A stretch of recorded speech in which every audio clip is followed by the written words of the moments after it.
Hi hello MVS న్యూస్కు అందరికీ స్వాగతం.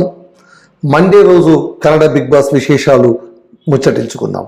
సో ఆదివారం శని ఆదివారాలు జరిగిన hot reviews with Kichcha Sudeep గారితో అయిన తర్వాత మండే రోజు నుంచి ఫ్రెష్ ఎపిసోడ్ మళ్ళీ స్టార్ట్ అవుతుంది. ఫ్రెష్ ఎపిసోడ్ అనగానే మళ్ళీ మనకు టాస్కులు ఉంటాయి.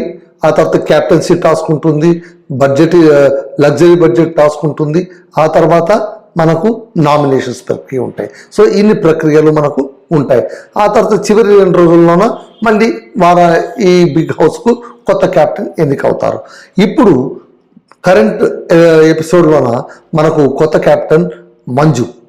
సో ఈరోజు సోమవారం కొత్త ఎపిసోడ్ స్టార్ట్ కాకముందు, అంటే కొత్త టాస్క్ స్టార్ట్ కాకముందు నిన్నటి ఎపిసోడ్కు కొనసాగింపుగా 2-3 ముఖ్యమైన అంశాలు చెప్పారు. ఆ విషయాల గురించి మనం మాట్లాడుకుందాం. అలాగే మంజు బిగ్ బాస్ సామ్రాజ్యానికి ఒక కుతంత్రుడు, ఆ తర్వాత కుత్సితుడు అయినటువంటి మహారాజుగా ఎలా పాలన చేశాడు, ప్రజల్ని ఎలా ఏడ్పించుకు తిన్నాడు, వాళ్ళకు చిత్ర విచిత్రమైనటువంటి పనిష్మెంట్స్ ఎలా ఇచ్చాడు, వీటన్నిటి గురించి మనం ముచ్చటించుకుందాం. అంతకుముందు మీరు మా ఛానల్ని సబ్స్క్రైబ్ చేయండి, లైక్ చేయండి, షేర్ చేయండి. మళ్ళీ నేను మీకు విన్నవిస్తున్నాను, మీరు ఈ ఛానల్ని సబ్స్క్రైబ్ చేసి కాస్త పెంచగలిగితేనే నేను మంచి కంటెంట్ మీకు ఇవ్వడానికి అవకాశం ఉంటుంది. So please subscribe my channel. ఇక విషయానికి వస్తే, నిన్నటి ఎపిసోడ్లోన ధర్మ అవుట్ అయిపోయారు. ఎలిమినేషన్ రౌండ్లోనూ ఫైనల్ ఎలిమినేషన్లో ఆయన అవుట్ అయిపోయారు. ఆయన్ను అవుట్ కాకముందు అక్కడ చైత్ర, ధర్మ వీళ్ళిద్దరినీ అక్కడ కూర్చోపెట్టి చివరిగా హాట్ సీట్ దగ్గర కూర్చోపెట్టి మిగిలిన సభ్యులందరి దగ్గర కిచ్చా సుదీప్ గారు ఒక క్వశ్చన్ రౌండ్ అడుగుతారు. ఈ హౌస్లో ఎవరు ఉండాలి, ఎవరు పోవాలి, ఎవరు పోవాలని కూడా అడగరు, ఎవరు ఉండాలి, దానికి కారణాలేంటి, సింగిల్ పాయింట్ ఆన్సర్. సో అందరూ కూడా, అంటే ఒక రజత్ కావచ్చు, ఆ తర్వాత శశిర్ కావచ్చు, ఆ తర్వాత అనూష ఆ తర్వాత ఐశ్వర్య కావచ్చు, కేవలం మోక్షిత, ఆ తర్వాత మరికొంతమంది మాత్రమే చైత్ర ఉండాలి ఈ హౌస్లోనే అనుకుంటారు. మిగిలిన వాళ్ళందరూ కూడా మన ధర్మానే పోవాలని అంటారు, ధర్మానే పోవాలని కోరుకుంటారు. మెజారిటీ వాళ్ళు కోరుకున్న తర్వాత వచ్చిన ఓటింగ్ వాటన్నిటి ప్రకారం కిచ్చా సుదీప్ గారు ఆయన్ను ఎలిమినేట్ చేసేసారు. ఎలిమినేట్ చేసిన తర్వాత ఇంటి నుంచి బయటికి పంపించేటప్పుడు వెక్కి ఏడ్చేది ఎవరో తెలుసిన? ఐశ్వర్య. ఏ ఐశ్వర్య అయితే నాకు చైత్ర ఉండాలి, ధర్మ వెళ్ళిపోవాలి అని సుదీప్ గారి ముందు చెప్పారో ఆ చైత్ర వెక్కి ఏడుస్తుంది. దీన్ని కొంచెం మనం అర్థం చేసుకోవాలి. మనం నామినేషన్ చేసేటప్పుడు లేదా ఈ ఇంట్లో ఎవరు ఉండాలి, ఎవరు పోవాలి అని చెప్పేటప్పుడు మనం ఏం సమాధానాలు ఇస్తాం, ఆ తర్వాత మనం ఎలా ప్రవర్తిస్తున్నాం, దీన్ని చూసేవాళ్ళు ఏమనుకుంటారు, ఒకవేళ ఏమైనా ఫేక్, రియల్గా తనకు ఏడుపు వచ్చిండొచ్చు, వెక్కి ఏడ్చింది, ఐ లవ్ యూ ధర్మ అనేది, ఐ మిస్ యూ ధర్మ అనేది, ఇట్స్ ఆల్ ఓకే. కాకపోతే ఒకటైతే వాస్తవం, ప్రతి వారం ఎవరో ఒకరి ఇంటి నుంచి వెళ్ళిపోక తప్పదు. ఆడిన వాళ్ళు ఉంటారు, ఆడని వాళ్ళు వెళ్ళిపోతారు. ఒకవేళ ఆడినా కూడా స్ట్రాటజీస్ చేయడం చేత కాని వాళ్ళు వెళ్ళిపోతూనే ఉంటారు. కొన్నాళ్లకు బిగ్ బాస్ అంటే 15-16 మందితో కళకళలాడుతూ ప్రారంభమైన బిగ్ బాస్ రాను చాలా కుటుంబం చిన్నదైపోతుంది. చివరికి ఏ 3-4 మిగులుతారు. So this is the policy of the Bigg Boss house. కాకపోతే ప్రతి ఒక్కరు పోతున్నప్పుడు కూడా మనం నిన్నటి ఎపిసోడ్లో అనుకున్నట్టు పెయిన్ఫుల్గా ఉంటుంది. ఇక్కడ మనం ఆలోచించాల్సింది ఏంటంటే, ఐశ్వర్య ఏడ్చినప్పుడు బయట లాన్లోన రజత్ మాట్లాడుతూ ఉంటాడు. రజత్ మాట్లాడుతూ ఎవరితో, ధనరాజ్ అండ్ దెన్ మన హనుమంత్తో, వీళ్ళిద్దరితో మాట్లాడుతూ ఒక మాట, చాలా కరెక్ట్ మాట అంటాడు. ఏంది గురు ఆమె వెక్కి ఏడుస్తుంది ఏంటి, ధర్మరాజు వెళ్ళిపోయినందుకు ఏడుస్తుంది కాదు. నాకు ఆశ్చర్యమైన విషయం ఏంటంటే, ఈ ఇంట్లో ఎవరు ఉండాలి, ఎవరు పోవాలి అన్నప్పుడు ధర్మ పోవాలని ఒప్పుకునేది ఆమె కదా. మళ్ళీ ధర్మ పోవాలని కోరుకున్నామే, ఆయన వెళ్ళిన తర్వాత ఏడవడం ఎందుకు? అది నిజమా, ఇది నిజమా, ఏడుస్తున్నది నిజమా, తను వెళ్ళిపోవాలని డైరెక్ట్గా చెప్పింది నిజమా, నాకేంటో అర్థం కావట్లేదు గురు అని తను అంటాడు. అది నిజమే. ఈ హౌస్లో ఉన్న వాళ్ళందరూ కూడా చాలా జాగ్రత్తగా ఆలోచించుకోవాల్సింది ఏంటంటే, ఎవరు కాస్త ఆలోచించుకునే విషయం కూడా ఏంటంటే, నామినేషన్స్ చేసేటప్పుడు సిల్లి రీజన్స్తో నామినేషన్ చేస్తారు, పాత కక్షలు మనసులో పెట్టుకొని నామినేషన్ చేస్తారు. ఏ చిన్న తప్పు దొరుకుతుందా అని భూతద్దం వేసి వెతికి నామినేషన్ చేస్తారు. కానీ వెళ్ళేటప్పుడు మాత్రం గట్టిగా కవలించుకొని ఏడుస్తారు. ఏది ఫేకు, ఏది నిజం, ఇవన్నీ చూసే వాళ్ళకి చాలా విచిత్రంగా ఉంటుంది. సో రజిత్ ఏమైతే చెప్పాడో అది 100% కరెక్ట్. మరోవైపు భవ్య, త్రివిక్రమ్ వీళ్ళిద్దరూ మాట్లాడుకుంటుంటారు. భవ్య చాలా డల్ అయిపోయి ఉంటుంది. ఎందుకంటే అక్కడ సుదీప్ గారు ఈ వారాంతం ఎపిసోడ్లో ఆయన చెప్పారుగా, ఇంతకు క్యాప్టెన్ నువ్వా లేకుంటే త్రివిక్రమ్ చెప్పు చేతుల్లో నువ్వు ఉంటున్నావు, త్రివిక్రమ్ ఎట్లా చెప్తే అట్లా ఆడుతున్నావు, నీ సొంత గేమ్ ఎక్కడుంది, నీ సొంత క్యాప్టెన్సీ ఎక్కడుంది, నువ్వు ఏం చేసావు అసలు అని నిలదీసేసరికి ఆమె బిత్తరపోతుంది, సమాధానం ఇవ్వకపోతుంది. సాధారణంగా అలాంటి సందర్భాల్లోనూ భవ్య కావచ్చు, ఇంకా మిగిలిన అమ్మాయిలు కావచ్చు, కళ్ళమని నీళ్ళు పెట్టుకుంటారు, ఇది సహజం. కాకపోతే ఇక్కడ త్రివిక్రమ్తో అంటుంది, ఎవరేమనుకున్నా సరే నేను ఇలాగే ఉంటాను, నేను చేంజ్ కాను, నేను ఇలాగే ఉంటాను బాస్ అని త్రివిక్రమ్తో అనడం. త్రివిక్రమ్ వాళ్ళిద్దరు మాట్లాడుకున్నారు. మరో జంట ఎవరు, గౌతమి ఆ తర్వాత మంజు. ఇది కూడా సీరియస్ నోట్తో సాగుతున్నటువంటి డిస్కషన్. ఏంటంటే గౌతమి అడుగుతుంది సీరియస్గా, ఏంటి నువ్వు నన్ను మెప్పించడానికి ఆడుతున్నావా, అసలు నువ్వు ఆ మాట ఎలా అన్నావు నాకు అర్థం కావట్లేదు. సుదీప్ గారి ముందు ఆ మాట అనగానే నాకు నివ్వెరపోయాను. నీకు విషయం తెలుస్తా, నువ్వు ఆ మాట అన్నప్పుడు చుట్టుపక్కల కూర్చున్న వాళ్ళ మైండ్లో ఏం రన్ అవుతుంటుందో నువ్వు కనీసం ఒక్క క్షణమైనా ఆలోచించావా అని గట్టిగా నిలదీస్తుంది ఆమె మంజుని. ఇంకో మాట కూడా చెప్తుంది, కేవలం నన్ను మెప్పించడానికే నువ్వు ఆడే పాట అయితే నువ్వు నన్ను మెప్పించాల్సిన అవసరం లేదు, అసలు నన్ను ఎందుకు మెప్పించాలి చెప్పు నువ్వు అని అడిగినప్పుడు తను కూడా ఏం చెప్తారంటే, అప్పుడు నా మైండ్లో ఏం రన్ అవుతుందో నాకు తెలియదు, నిజంగా నేనేదో నా నోటికి ఏదో వచ్చిందో అది చెప్పాను, అయినా కూడా యు ఆర్ మై ఫ్రెండ్, నా మంచి చెడ్డలు చూసేటి ఫ్రెండ్, నా తప్పు ఒప్పులను చూసి నన్ను సరిదిద్దేటువంటి ఫ్రెండ్, నిన్ను ఒప్పిస్తే బిగ్ బాస్ను ఒప్పించినట్టే, సుదీప్ని ఒప్పించినట్టే, ప్రజలందరినీ ఒప్పించినట్టే అని నేను అనుకున్నాను. ఎందుకంటే నువ్వు ఏ విషయానైనా ఖచ్చితంగా చెప్తావు కాబట్టి అని సమాధానం ఇచ్చాడు. కానీ it is not a satisfactory answer. నిజం చెప్పాలంటే కూడా మంజు గేమ్ ప్లే చేశాడు, మనసులో ఉన్న మాట చెప్పాడు, కానీ తాను కూడా ఎమోషనల్లీ గౌతమి పైన డిపెండ్ అయ్యాడు అన్న విషయాన్ని తాను ఒప్పుకోకపోవచ్చు, కానీ ఇట్స్ 100% కరెక్ట్. గౌతమి ఖచ్చితంగా మంజును ఆడిస్తుంది కాబట్టి ఆమె డల్ అయిపోయింది. నిజం బయటపడింది కాబట్టి దాన్ని జీర్ణించుకోలేకపోయింది, డైజెస్ట్ చేసుకోలేకపోయింది. అదే విషయాన్ని చర్చకు పెట్టింది మంజుతోన. చర్చకు పెట్టిన ఏం చేసినా కూడా నిజమే. ఈసారైనా నామినేషన్లు చేసుకునే ముందు నిజంగా ఒకవేళ వాళ్ళిద్దరూ కూడా గేమే ఆడుతూ ఉంటే ఖచ్చితంగా నామినేషన్లోన మంజు నామినేషన్ చేయాలి, మంజును గౌతమి నామినేషన్ చేయాలి. అలాగే త్రివిక్రమ్ భవ్యాన్ని చేయాలి, భవ్య త్రివిక్రమ్ని చేయాలి. ఇలా ఇక్కడ కూడా మళ్ళీ తీసుకుంటే ఎవరైనా సరే ఎమోషనల్ ఎవరెవరు బాండ్ అయింటారో వాళ్ళందరూ రంగులు కూడా బయటకు తేలాల్సిందే. తేలితే తప్ప అసలు గేమ్ బయటికి రాదు. ఇండివిజువల్ గేమ్ వీళ్ళు ఆడట్లేదు అనేది కదా కంప్లైంట్. రజిత్ వైల్డ్ కార్డ్ ఎంట్రీగా వచ్చిన వాడు అతను చెప్పింది ఏంటి, మీరెవ్వరూ ఇండివిజువల్ గేమ్ ఆడట్లేదు అన్నాడు. మళ్ళీ దాన్ని వీళ్ళు నిజం చేస్తూ ఉన్నారు. సో నిన్నటి ఎలిమినేషన్కి సంబంధించి 3 ముఖ్యమైనటువంటి అంశాలు ఈరోజు హౌస్లో జరిగాయి.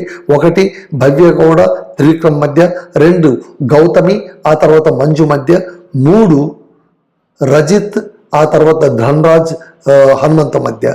ఎందుకంటే ఐశ్వర్య వెక్కి ఏడవడం, ఎవరైతే ఈ ఇంట్లో ఉండవలసిన అవసరం లేదు అని సుదీప్ గారి చెప్పిందో ఆమె ధర్మ వెళ్ళిపోయిన తర్వాత వెక్కి ఏడవడం అనేది కాసింత డ్రామా, హై పవర్ డ్రామాగా అనిపించింది. మీకు అనిపించింది ఫ్రెండ్? ఒకసారి మీరు ఎపిసోడ్ చూస్తుంటే ఖచ్చితంగా నేను చెప్పిన విషయాలను మీరు లింక్ చేసుకోగలుగుతారు. ఈ చర్చల మధ్యనే ముగ్గురు విడివిడిగా ఇద్దరు కూర్చొని 3 జంటల చర్చ జరుగుతున్నప్పుడు అంతకుముందు ఇంకొక విషయం కూడా జరిగింది.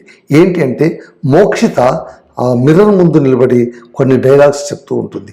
ఇది కూడా చాలా ఆసక్తికరమైనటువంటి డైలాగ్స్.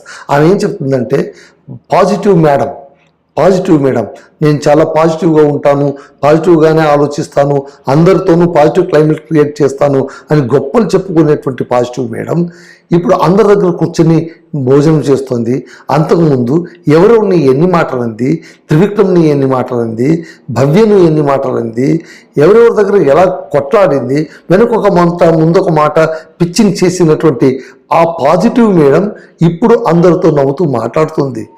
ఆమె నిజమా, ఈమె నిజమా, ఎవరు నిజము కాలమే నిర్ణయించాలి అని ఒక వ్యంగ్యమైనటువంటి సంభాషణ మనకు అక్కడ కనిపిస్తూ ఉంటుంది. ఇప్పటికీ కూడా మోక్షిత పాపం తను ఆ ట్రామా నుంచి బయటపడలేకపోతుంది. ఏంటి ట్రామా? గౌతమి అండ్ మంజు వీళ్ళిద్దరి ట్రామా నుంచి ఆమె బయటపడలేకపోతుందని మనకు చాలా స్పష్టంగా అనిపిస్తుంది. ఒక రకంగా చెప్పాలంటే వీళ్ళిద్దరిని నమ్ముకొని హౌస్లో ఉన్న వాళ్ళందరినీ వదులుకొనింది. ఇప్పుడు వీళ్ళిద్దరిని వదులుకొని హౌస్లో ఉన్న వాళ్ళందరి దగ్గరికి కావడానికి ప్రయత్నిస్తోంది. ఆ వైపైనా ఈ వైపైనా బహుశా మోక్షిత ఒంటరిగానే మిగిలిపోయిందేమో అన్న భావన నాకైతే అనిపిస్తోంది. ఓకే, తను ఒంటరిగా మిగిలిన పర్వాలేదు, ఎలాగో తనకు ఆట ఆడడంలోనూ గేమ్స్ ఆడడంలో చాలా స్ట్రాంగ్ కాబట్టి తను ఆడుతూ వెళితే, తను ఇండివిజువల్ గేమ్ ఆడితే బహుశా తాను ఇండివిజువల్గానే ట్రావెల్ కాగలదేమో, ముందుకు వెళ్ళగలదేమో. ఎందుకంటే తనకు ఫ్యాన్ బేస్ కూడా చాలా ఎక్కువగా ఉంది. చాలా సందర్భాల్లో దాదాపుగా 2 వారాల్లోన తాను ఎలిమినేషన్ దాకా రౌండ్లో వెళ్ళి వెనక్కు వెళ్ళి దాదాపు అవుట్ అయిపోయి మళ్ళీ తిరిగి వచ్చి ఆడుతున్నటువంటి మోక్షితను చాలా సందర్భంలో అభిమానులు కావచ్చు, ప్రజలు కావచ్చు ఓట్లు వేసి ఆమెను రక్షించారు, ప్రొటెక్ట్ చేశారు. సో ఇప్పుడు మోక్షిత ఆలోచించవలసింది తాను నామినేషన్లో వస్తానా, వస్తే బయటికి వెళ్ళిపోతానా, ఇవన్నీ తాను ఆలోచించాల్సిన పని లేదు. తన ఆట తాను ఆడేస్తే చాలు ఖచ్చితంగా. ఎందుకంటే తను గెలిపించేటువంటి ఒక బేస్ ఉంది, ఫ్యాన్ బేస్ ఉందని ఈ 2 వారాల్లోనే ప్రూవ్ అయిపోయింది. కాబట్టి ఇప్పుడు మోక్షిత చేయవలసిన పని ఒకటే, మళ్ళీ ఆ గౌతమ్ గురించి, మళ్ళీ ఆ గౌతమి గురించి, మంజు గురించి ఆలోచించడం కానీ, ఇంకో త్రివిక్రమ్ గురించి ఆలోచించడం కానీ, ఇలా నెగిటివ్ వైబ్స్ తెప్పించేటువంటి ఏ ఇన్సిడెంట్ పైన ఆలోచించకుండా తన గేమ్ తాను ఆడుకుంటూ వెళ్ళిపోయిందంటే నాకు తెలిసి ఆమె చాలా దూరం వెళుతుంది. కనీసం టాప్ 6-7లోన ఆమె ఉండే అవకాశం ఉంది. అయితే మళ్ళీ అంతదాకా ఈమెను మళ్ళీ ఉండనిస్తారంటే ఎవరు ఉండనిస్తారా అనేది మీ ఊరికే వదిలేస్తున్నాను, చూడాలి. ఎందుకంటే బిగ్ బాస్ హౌస్లోన వారానికి డైనమిక్స్ చేంజ్ అయిపోతుంటాయి. కొందరు బయటకు వెళ్ళిపోతుంటారు, ఉన్నవాళ్ళు స్ట్రాటజీ ప్లే చేస్తుంటారు, ఎప్పటికప్పుడు కొత్త స్ట్రాటజీ ప్లే చేస్తుంటారు, స్నేహాలు నటిస్తుంటారు, లవ్ ట్రాక్లు నడుపుతూ ఉంటారు, గట్టిగా కేకలు వేస్తూ ఉంటారు. ఇవన్నీ కూడా ఎండ్ పాయింట్లోన ఎలా ఓట్లు రాబట్టుకోవాలి, ఎలా మేము ఇంట్లో ఉండాలి, ఎన్ని వారాలు ఉంటే మనకి ఏంటి ఫాయిదా, ఏంటి లాభం, ఇదే కదండి. ఇంతకు మించి ఇంకేముంటుంది? ఇక్కడ బిగ్ బాస్లోన వీళ్ళందరూ మూమెంట్ చూస్తుంటే నాకైతే కేవలం ఇదే అనిపిస్తుంది. ఇక నెక్స్ట్ ఈ ఎపిసోడ్ ఇదంతా అయిపోయిన తర్వాత, ఈ సీన్లన్నీ అయిపోయిన తర్వాత అసలైనటువంటి టాస్క్ మొదలవుతుంది. అది ఏంటంటే బిగ్ బాస్ సామ్రాజ్యం, ఒక మైథలాజికల్ టాస్క్. ప్రతి బిగ్ బాస్ సీజన్లోనూ బహుశా ఆల్టర్నేటివ్ సీజన్లోనైనా ఈ మైథలాజికల్ ఆస్పెక్ట్ అనేది ఖచ్చితంగా ఇంప్లిమెంట్ చేస్తారు. ఇది చాలా సక్సెస్ అయినటువంటి టాస్క్ కూడా. ఎందుకంటే ఇక్కడ ఇందులోన డ్రామా ఉంటుంది, కోపం ఉంటుంది, కామెడీ ఉంటుంది, ఆ తర్వాత ఆ నాటకీయత ఉంటుంది, అలాగే వాళ్ళు మాట్లాడేటువంటి మాటల్లోన ఆ ప్రాచీనమైన భాష ఉంటుంది. మహారాజా అని పిలవడం, దండనాయక అని పిలవడం, ప్రజల రండి ఇక్కడ అని పిలవడం, ఇవన్నీ కూడా చూడడానికి చాలా మజాగా ఉంటుంది. సో ఎప్పుడైనా సరే ఈ మైథలాజికల్ అంటే పౌరాణికమైనటువంటి ఈ రాజు ప్రజల టాస్క్ ఎప్పుడు కూడా సూపర్ హిట్టే. సో ఈసారి కూడా ఇది సూపర్ హిట్ అవుతుంది ఖచ్చితంగా. కారణం ఏంటంటే మంజన్న మహారాజ్ అయ్యాడు కాబట్టి. ఎందుకంటే ఆయన బేసిక్గా ఆయన యాక్టర్, వర్సటైల్ యాక్టర్, సుదీప్ గారితో కూడా కలిసి నటించినటువంటి వ్యక్తి. తనకు ఏ పాత్రనైనా అవలీలగా నటించగలిగేటువంటి శక్తి ఉంది. పైగా ఇప్పుడు కెప్టెన్గా ఉన్నటువంటి మంజన్ననే మహారాజు చేశారు. బిగ్ బాస్ సామ్రాజ్యానికి అతను మహారాజు. అయితే అతని క్యారెక్టర్ ఏంటంటే అతను కుత్సితుడు, కుతంత్రుడు, ఎవడి మాట వినే రకం కాదు, ప్రజలందరినీ శాసించేవాడు, అధికార మదం తలకెక్కినటువంటి వాడు. అది అతని క్యారెక్టర్. సో ఆ క్యారెక్టర్ని యాజ్ ఇట్ ఈజ్గా 100% దించాడు. సో ఈ టాస్క్ చాలా ఫన్నీగా నడిచింది. కొన్ని చోట్ల కొంచెం ఓవర్ అయిందని ఆల్రెడీ ప్రజల రూపంలో ఉన్నటువంటి అటు శోభా శెట్టి ఆల్రెడీ ఒక డైలాగ్ వదిలింది, ఆమెకి ఇది మామూలే కదా, ఇదేదో చూస్తుంటే కాస్త ఓవర్ అవుతున్నట్టుగా అనిపిస్తుంది అని. ఆ తర్వాత మోక్షిత పాపం చాలా పర్సనల్గా తీసుకున్నట్టున్నారు ఈ గేమ్ని. టాస్క్గా తీసుకోవాలి కదా, ఇంత పర్సనల్గా ఎందుకు తీసుకోవాలి అని ఆమె అనుకోవడం, ఇవన్నీ కూడా నడిచాయి. అసలు యాక్చువల్గా చెప్పాలంటే మహారాజు మంజన్న కొన్ని నియమాలు పెడతారు. ఏంటి అంటే ప్రజలందరినీ కూర్చోపెట్టి మీకు కొన్ని నేను నియమాలు పెడుతున్నాను, ఈ నియమాలు మీరందరూ పాటించి తీరాల్సిందే. ఒకటి, మహారాజు కళ్ళలోకి కళ్ళు పెట్టి నేరుగా మాట్లాడకూడదు. రెండవది, మహారాజు వస్తున్నప్పుడు దారి ఇవ్వాలి, మహారాజు వస్తున్నప్పుడు మాట్లాడకూడదు. మహారాజు ఇచ్చిన ఏ ఆదేశాలనైనా కూడా ఖచ్చితంగా పాటించాలి. ఎందుకు ఏమిటి అనడానికి వీలు లేదు. ఇది నా సామ్రాజ్యం. నా సామ్రాజ్యంలో ప్రజలు నేను చెప్పినట్టు, నేను ఆదేశించినట్టే నడుచుకోవాలి అని చాలా స్పష్టంగా చెప్పేస్తాడు. తనకు దండనాయకులుగా రజిత్, త్రివిక్రమ్ను పెట్టుకుంటాడు. ఆ తర్వాత పర్సనల్ సహాయకుడుగా, వ్యక్తిగత సహాయకుడుగా సురేష్ ఉంటాడు. ఆ తర్వాత మిగిలిన వాళ్ళందరూ కూడా ప్రజలు. సో ఇది ఎలా రన్ అవుతుంది అనేది చాలా ఆసక్తికరంగా ఉంది అన్నమాట. ఈ టాస్క్లో మహారాజా బిగ్ బాస్ సామ్రాజ్యం టాస్క్లో మొట్టమొదటి బలైంది ఎవరు? ఇంకెవరండి? చైత్ర. ఎందుకంటే నోటి తూలే ఎక్కువ కదా, తను ఎప్పుడు ఏదో ఒకటి మాట్లాడేస్తూ ఉంటుంది. వెంటనే మంజు మహారాజు ఒక ఆదేశం విసిరారు. ఆమె ఎక్కువగా మాట్లాడుతుంది, అవసరానికి మించి మాట్లాడుతుంది, ఆమెకు మీరు శిక్ష విధించండి అని దండనాయకులు చెప్తారు. మహారాజా ఏం చేయమంటారంటే, ఏం లేదు, ఆమె నోట్లో ఒక ఆలుగడ్డను కుక్కండి, మళ్ళీ నేను చెప్పేంత వరకు దాన్ని తీయొద్దండి అన్నారు. కానీ ఇంకొకటి చెప్పాడు, అదే కాస్త ఇబ్బెట్టుగా ఉంది. మళ్ళీ టాస్క్లో భాగంగా తన ఇష్ట ప్రకారం చేస్తాడు. ఏంటంటే ఆ ఆలుగడ్డను అలాగే ఉంచుకోవాలి, నేను చెప్పిన తర్వాత తీయాలి, మళ్ళీ దాన్ని కడిగి ఇంకా ఎవరు ఎక్కువగా మాట్లాడతారో వాళ్ళ నోట్లో పెట్టాలని. మొదట అటు చైత్ర, ఇటు శోభ, వీళ్ళిద్దరు నోట్లోనూ ఆలు పెడతారు. ఇద్దరు కూడా నోట్లో ఆలు పెట్టుకోవాల్సినటువంటి క్యారెక్టర్సే. ఎందుకంటే ఒక పట్టాలు ఊరుకోరు కదా, నోరు ఊరుకోదు, నోటిదూలు ఎక్కువ, ఏదో ఒకటి అనేస్తూ ఉంటారు. వెంటనే అంటే చైత్ర ఏమనింది, నా వ్యక్తిగత స్వేచ్ఛకు భంగం మాట్లాడుతుంది మహారాజా, నేను దీన్ని ఖండిస్తున్నాను అనగానే, ఖండిస్తున్నావు రాయట్ అని చెప్పి నోట్లో ఆలుగడ్డ కుక్కారనమాట. అలాగే ఈమె కూడా, శోభ కూడా. సో ఇక్కడ చాలా ఫన్నీగా నడిచింది. ఆ తర్వాత కొంతమందిని వచ్చి నిలబడాలి అన్నారు, మాట్లాడాలి అన్నారు, వాళ్ళకు వివిధ రకాలైనటువంటి ఆదేశాలు ఇచ్చారు. ఇవన్నీ ఇలా సాగుతూ ఉన్నప్పుడు బిగ్ బాస్ పిలుస్తాడు. అతన్ని పిలిచి, నీకు ఒక సీక్రెట్ టాస్క్ ఇస్తున్నాను. ఏంటి అంటే, ఈ బిగ్ బాస్ హౌస్లోన ఇద్దరిని నవ్వించాలి, ముగ్గురిని ఏడిపించాలి, ఎక్కడ కూడా కృతకంగా ఉండకూడదు. నీవు ఏ విధంగా మీరు ఆలోచిస్తారో అది మీకు వదిలిందే. నవ్వు సహజంగానే ఉండాలి, వాళ్ళ ఏడుపు కూడా సహజంగానే ఉండాలి.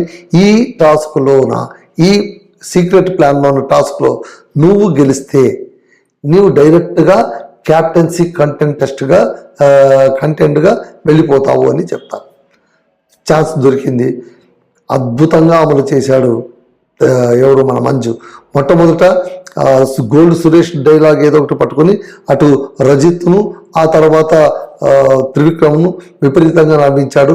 తాను కింద పడి పొర్లి నవ్వాడు. అందరూ ఏమనుకున్నారు, వాళ్ళిద్దరు ఏమనుకున్నారు, ఓహో మహారాజు క్యారెక్టర్ నుంచి కాస్త బయటకు వచ్చేసాడు మన మంజన్న అని వాళ్ళు కూడా నవ్వారు. ఒక టాస్క్ పూర్తి అయిపోయింది. రెండవది ఏంటి? ఏడిపించాలి. ఈ ఏడిపించడంలోన అతను మొట్టమొదట టాస్క్ తీసుకుంటాడు, మోక్షితను పిలుస్తాడు. మోక్షిత ఆ తర్వాత మొట్టమొదటి శశిని పిలుస్తాడు. శశిని పిలిచి తాను కూర్చోబెట్టుకొని ఒంటరిగా 1-to-1 మాట్లాడుతూ చాలా పర్సనల్గా మాట్లాడతాడు. లేదు,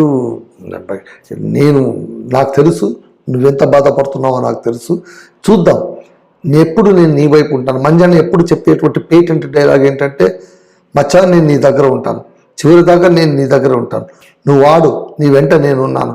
ఈ డైలాగ్ ఎవరితోనైనా ఈజీగానే ఇస్తాడు. సో శశి చేయి పట్టుకొని, నీ వెంట నేనున్నాను, జరిగింది ఏదో జరిగిపోయింది, మనసులో పెట్టుకోవద్దు. నిన్న సుదీప్ గారు అన్న విషయం కొంత బాధపడ్డాడు. ఏంటి, ఐశ్వర్య నువ్వు ఇద్దరు కలిసి ఉంటారు, మీ ఇద్దరి మధ్య రొమాన్స్ పెరిగిపోయింది కానీ అసలైన విషయం తగ్గిపోయింది అనగానే పాపం హీ ఫెల్ట్ సారీ. అదే విషయాన్ని మంజు ముందు అమాయకుడు ఒక రకంగా చేసి చెప్పాలంటే, ఆయన ట్రాప్లో పడిపోయాడు, తల దించుకున్నాడు, కళ్ళలో నీటి పొర అలా మెల్లగా కదలాడింది, కాస్త దుఃఖాన్ని దిగమింగుకుంటున్నటువంటి ఫేస్ కనిపించింది. చూసే వాళ్ళకు కూడా రే పాపం ఏడుస్తున్నాడు కదరా వీడు అని అనిపిస్తూ ఉంటుంది. అక్కడ తాను పాపం చాలా ఒక చిన్న మాట చెప్తాడు. అంటే హౌస్లో ఉన్న వాళ్ళకి కోరికలు ఎలా ఉంటాయి, వాళ్ళు మేము ఇక్కడ ఉండిపోవాలన్న డిజైర్ ఎలా ఉంటుంది అనేది శశిరి మాటల్లోనూ నాకు అర్థమైంది. ఆయన ఒకటే మాట అంటాడు, ఏం లేదు, నేను రానున్న రోజు నా బర్త్డే ఉంది, నా బర్త్డే వరకన్నా నేను ఇక్కడ ఉండాలని నా కోరిక, నా బర్త్డే సెలబ్రేషన్స్ ఇక్కడ చేసుకోవాలని పాపం చెప్తాడు. చెప్తే లేదు, ఖచ్చితంగా జరుపుకుంటావు, నీ వెంట నేనున్నాను, వెళ్ళు అంటాడు. కళ్ళు తుడుచుకొని వెళ్ళిపోతాడు.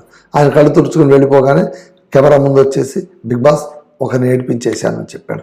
ఇది టాస్క్ కోసమే అయినా కూడా ఒక రకంగా చెప్పాలంటే శిశిర్కి ఇది ఒక హీలింగ్ ప్రాసెస్ లాగా ఎందుకో నాకు అనిపించింది. పాపం తన మనసులో దాచుకున్న బరువును తాను దించేసుకున్నాడు. నెక్స్ట్ టార్గెట్ ఎవరంటే మోక్షిత అండ్ గౌతమి. మోక్షితను పిలిచాడు, పిలిచి పాట పాడు నా కోసం అన్నాడు. ఆమె పాట పాడడం మొదలు పెట్టేసరికి అక్కడ ఆమెకు పాత జ్ఞాపకాలన్నీ, ఎందుకంటే గౌతమి, మంజు ఆ తర్వాత తను ఉన్నప్పుడు పాడినటువంటి ఆ పాట పాడడానికి ప్రయత్నిస్తుంది. ఎందుకు she will be turn into tears, చాలా చాలా ఎమోషనల్ అయిపోయి కళ్ళెమ్మడి నీళ్ళు రాగా కొద్దిసేపు ఆగిపోతుంది. ఆ సిచ్యువేషన్ చూసిన వెంటనే మంజన్న మహారాజా క్యారెక్టర్లో ఉన్నా కూడా ఆయన కళ్ళెమ్మడి నీళ్ళు వస్తాయి. ఇది చూసినటువంటి మౌనంగా తల ఉంచుకున్నటువంటి గౌతమి కళ్ళెమ్మడి కూడా నీళ్ళు రావడం మొదలు పెడతాయి. తర్వాత మళ్ళీ కాస్త ఓదార్చమని ఒక వ్యక్తిని పంపగానే తాను వెళ్ళి త్రివిక్రమ్ని పంపుతాడు. పంపగానే త్రివిక్రమ్ కాస్త ఓదార్చగానే మళ్ళీ పాడడం మొదలు పెడతాడు. మోక్షిత మొదలు పెడుతుంది. సో ఆ పాటను పూర్తి చేసే సమయానికి అటు మోక్షిత, ఆ తర్వాత మంజు, ఆ తర్వాత గౌతమి, వీళ్ళు ముగ్గురు కూడా బాగా ఏడుస్తున్నటువంటి సిచ్యువేషన్తో అక్కడ సీన్ క్లోజ్ అవుతుంది. ఒక రకంగా చెప్పాలంటే మంజు గెలిచాడు. ఏంటి, ఆయనకు 2 టాస్క్లు ఇచ్చారు.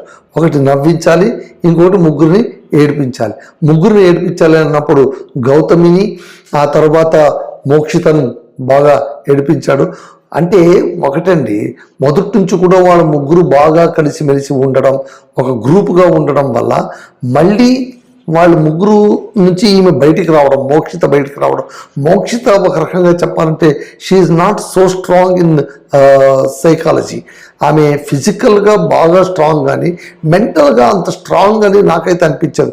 చూసే వాళ్ళకి చాలా స్ట్రాంగ్ అని అనిపిస్తుంది. గట్టి గట్టిగా మాట్లాడుతుంటుంది, ఎదురు తిరిగేస్తుంటుంది, నువ్వెంత అంటే నువ్వెంత అన్నట్టు ఎదురు నిలుస్తుంది.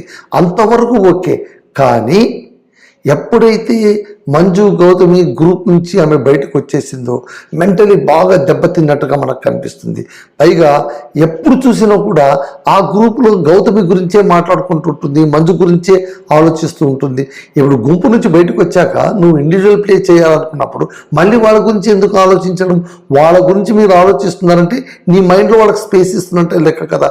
వాళ్ళకి స్పేస్ ఇవ్వడం మొదలు పెట్టామంటే అక్కడి నుంచే నీ ఓటమి మొదలైనట్టు లెక్క అనమాట. కాబట్టి ఇక్కడ ఫిజికల్గా గ్రూప్ నుంచి బయటకు వచ్చిందే తప్ప మోక్షిత ఇంకా మెంటలీ వాళ్ళపైన డిపెండ్ అయ్యే ఉంది. అలాగే అంటే ఓవరాల్గా మనం ఈరోజు ఎపిసోడ్ను తీసుకుంటే ఓకే, మహారాజా టాస్క్ కాస్త నవ్వుతోనూ, ఆ తర్వాత కొంచెం చిన్న చిన్న పనిష్మెంట్లతోనూ, పాటలతోనూ రంజుగా సాగింది. సాగడానికి మంజు మహారాజుగా చాలా పార్ట్ ప్లే చేశాడు, హౌస్ను లైవ్లీగా ఉంచాడు. ఇవంతా ఓకే, ఎంటర్టైన్మెంట్ పరంగా ఓకే. బ్యాక్ ఎండ్లో మనం ఆలోచిస్తే ఖచ్చితంగా ఇక్కడ కొందరి క్యారెక్టర్స్ బహుశా నామినేషన్లోన ఈ చర్చ తాలూకు ప్రభావం ఏమైనా పడుతుందా అది కూడా మనం ఆలోచించాలి.